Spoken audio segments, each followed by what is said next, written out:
Yes, yes, fight fans, body and mind sports, my people. You are fully appreciated.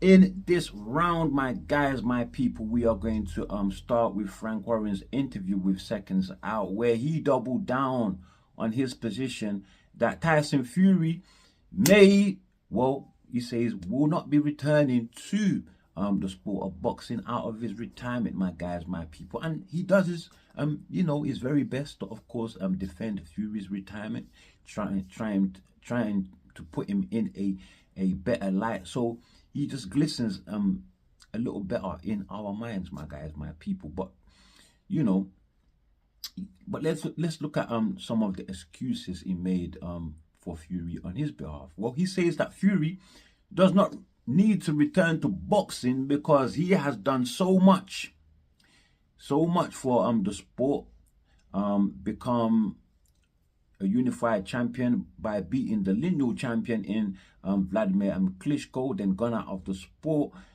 gone through mental health, gained a lot of weight, got himself back into fitness, then came back in the sport to beat the once dangerous and feared Deontay Wilder in their second and third fight, although they did draw in the first one as well, and Fury getting off the canvas in the 12th round, my guys, my people, to of course gain a draw with Deontay Wilder. That first fight there, my guys, my people, and the second fight, of course, to take Deontay Wilder's WBC belt, and the third fight to defend that said title, my guys, my people.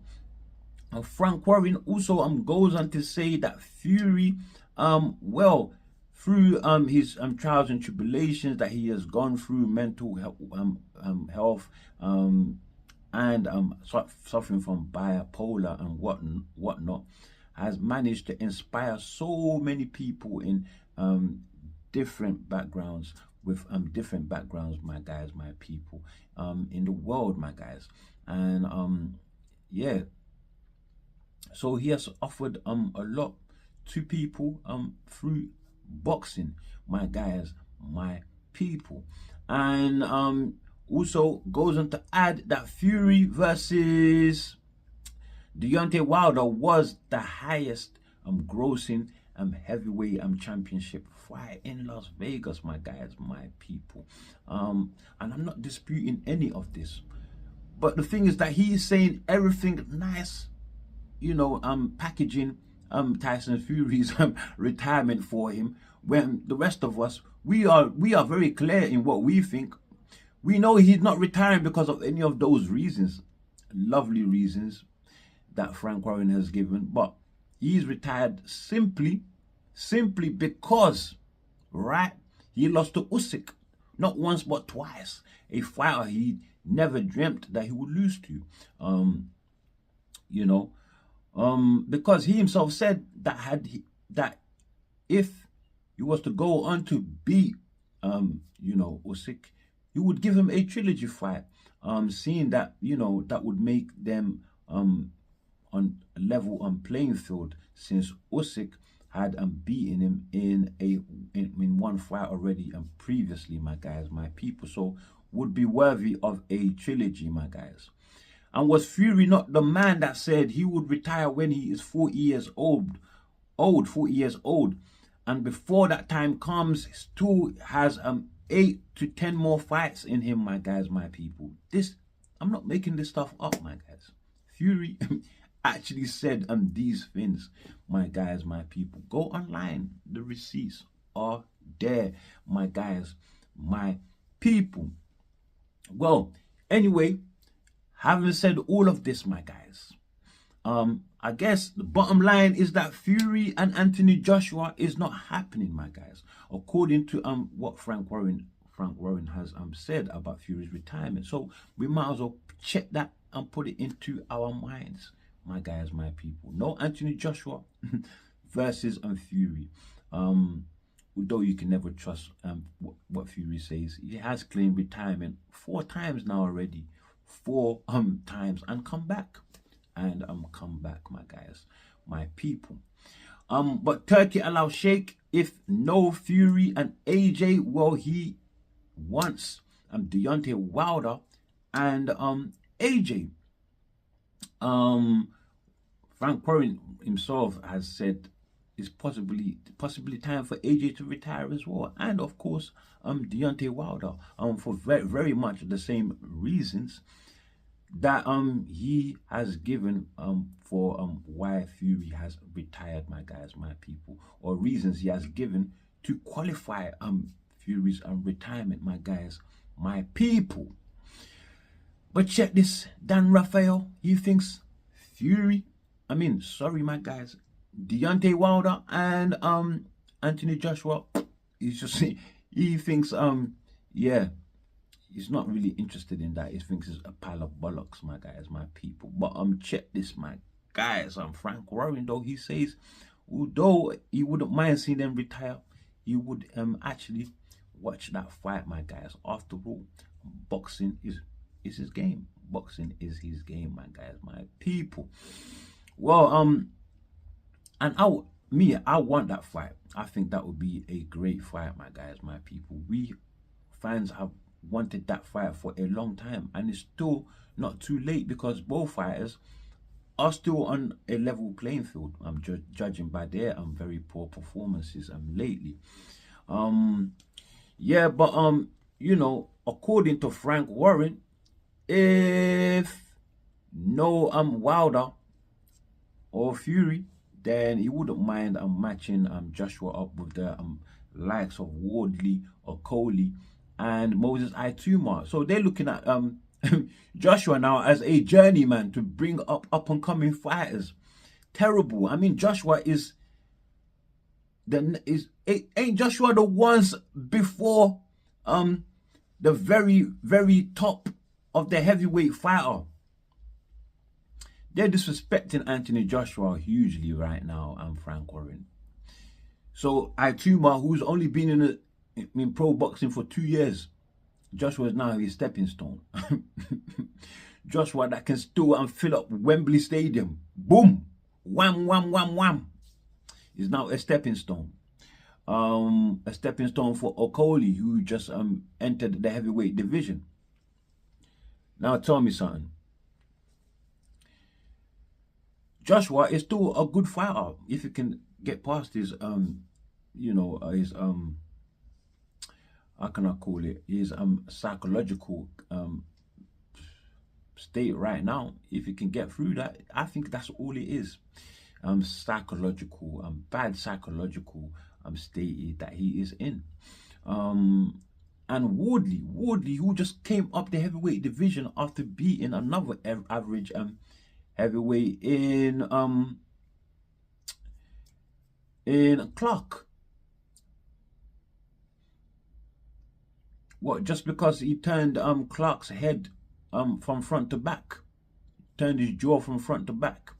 Now he's thinking, Warren think he can match up AJ with those fighters. He's taking a mickey, ain't he? No respect on AJ's name at all. At all. He's not even offering AJ Parker or even the Dubois rematch. He's offering them. That's terrible, my guys. Terrible. AJ, man, you got to show these people who you really are. Who you really are. They're messing with you, man. They are playing with your name, my guys, my people. Yeah, so AJ, you got to get up. You got to get up, my guys, and show these people. But another one fighter, though, that Warren has completely written off before, just like he's doing AJ right now, is, of course, Derek Chisora. And what did Derek Chisora do? He came back to smash Joe Joyce in his last outing, my guys, my people. Derek Chisora, who has an upcoming fight with Otto Wallin. I think he will go through Otto Wallin for obvious reasons. I mean, Chisora's determination, his stamina, his durability, his power, his size. I don't think Otto Wallin has enough foot speed and range, you know, arm length to keep Chisora off of him. And for that reason, I just know he is going to beat Otto Wallin, my guys. He would emerge victorious. I'm pretty confident about that. And if he does, whoa, guess who Chisora wants next? He wants Francis Ngannou in Africa, my guys, my people. And we already know Turkey Al Sheikh wants Anthony Joshua with Bakole in Riyadh season Africa, my guys, my people. So imagine you have those two fights there, yeah, and you bring in possibly Moses Itauma as well, who is half Nigerian and Slovakian, my guys, half Slovakian. Match him up with a great opponent for that fight card there, my guys. Man, that will be. It seems like that Riyadh season Africa is brewing up to be something great, my guys. Something, a delicacy, my guys, for the fans, my people. More than a delicacy, full course meal, my guys. Full course meal. Definitely something to look forward to, and possibly maybe can get a Coley on that as well. A Coley, yeah. It's looking good, my guys. It's looking good so far. But I want to see Joshua smash somebody in first before going to fight Bakole, because we don't want that, if it's going to be the main event, to be lackluster. I mean, I didn't really like the fight with Joshua and Dubois, simply because I just don't like seeing easy fights like that. Don't like to see lackluster performances when we know you can do better. You can do better. Joshua really needs to get over his psychological state right now, and I think that is the main thing that is that is contributing to his very poor performances, my guys, my people. But yeah, let's move on. Okoli, was he not lined up with Joe Joyce? He was, and I thought that crossed the line, right? It was about to, but Joe Joyce, well, he pulled out, and I can totally understand. Joe Joyce has not really been performing great. He's joined the team of fighters that once were feared, but now not doing so great, my guys, my people. So yeah, Joe Joyce, my guys, my people, and possibly looking for a fight first to gain his confidence back. Who knows? Who knows, my guys? But they are looking for a new opponent for Okoli. They are looking for a new opponent for Okoli, my guys, my people. And as for Moses Itauma, well, he will be back in March, says Frank Warren. Who is he going to be fighting? We don't know as of yet. But they have said in the past they are interested in facing Itauma with the likes of Kubrat Pulev, the WBA regular champion, Hergovich, who has a common opponent with Itauma in Dempsey. We have, of course, former IBF champion Charles Martin, and we got Justice Hooney. I mean, he's trying to become a world champion before, the day of when Mike Tyson became world champion, to make him the youngest world heavyweight champion in the history of the sport. Now, if he's coming out in March, would he have enough time to prepare to enter into a world championship fight? I don't think he would make it, my guys. I just don't think he would make it. And beating Kubrat Pulev for the regular title, it's not gonna make it either. A regular title is not the same as being world champion, my guys. It is just not the same achievement, my guys, my people. So they will have to find a way. Where there's a will, there's a way, my guys, my people. Itauma, who recorded how many fights in his debut year? I don't know the exact number, but it was massive. It was massive. Let's see. I believe he fought 6 times in his debut year. I believe 6 times, my guys, my people. Well, anyway, let's move forward. and chat a little bit more about Anthony Joshua, my guys. Can he beat Deontay Wilder? I know Deontay Wilder has not been performing great lately, and he doesn't seem to be all that strong physically because he's been pushed around. I know he's a bit light, lighter as a heavyweight, but so is Usyk. And even in close quarters, Tyson Fury wasn't able to bear his weight on him just like that. He was just shrugging off Fury. Usyk was, and Usyk is shorter than Deontay Wilder as well.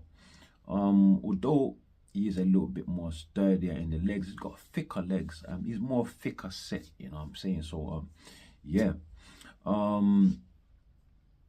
Wilder, he's still got the power though, and Joshua has shown that he's susceptible to falling from hard blows, my guys. And when he gets hit by one hard one, every other one that follows could be hard, soft. It could be a little tap. He's going down to the ground. We saw that with what's his name, Ruiz. Yeah, we saw that with Ruiz, and then lastly we saw that with, of course, Dubois, my guys, my people. So Anthony Joshua is susceptible. His chin is a bit chin, my guys, my people. So yeah, and Deontay Wilder has shown that he's not really that great of a fighter. If he doesn't land that punch, that right hand, he just falls apart, and you can just literally ragdoll him, my guys, my people. You can take him out with one punch as well, as did Zhile Zhang, and Joshua definitely has that power. But I think they will bring the best out of each other, because the weaknesses that they have noticed in one another would inspire some confidence within them, my guys, my people. So yeah, don't write off Deontay Wilder. He could come up with that right hand that just manages to land, my guys. While Joshua, we know he does like to hesitate sometimes. Not sometimes, a lot. He hesitates a lot. He will think of a punch and then cancel it and not throw it at all, either because he thinks it's not going to land or a counter is coming. Bloody throw the damn thing, Joshua. So yeah, that's how I see that. It's a pretty even fight when you look at it in that way. But it would be a good fight for him to go into before going into a Bakole fight. It would be a good fight, get his confidence back, man, because Bakole right now, yeah, after what he did to Anderson, who I think beats Joshua. The Joshua that crumbled to Daniel Dubois, Anderson beats him. But the real Joshua, who we know Joshua to be, I don't think anyone in the heavyweight division touches him, my guys. Aside from Usyk, and even Usyk facing a peak performance peak performing Joshua, Usyk might lose. You will have problems, issues with that kind of Joshua. Even Bakole would have issues after seeing Bakole's performance with Michael Hunter. It wasn't a great performance at all, my guys, my people. And I believe he dislocated his shoulder in that fight as well, and was begging to be pulled out. He was begging Andy Lee to be pulled out. Sorry, not Andy Lee, Billy Nelson to be pulled out of that fight. I believe it was from the 8th round or so. It was a 10-round fight, but he was asking to be pulled out in the middle of the fight, my people. So yeah, but I think that would be a good matchup for Africa. Get that for Africa. Get Chisora and Ngannou for Africa. Throw Itauma in there with someone. Throw Okoli there with somebody. And we've got a fight card that is starting to look good already, my guys, my people. Yeah, Riyadh season Africa, my guys. So that's all I have for you on this one, my people.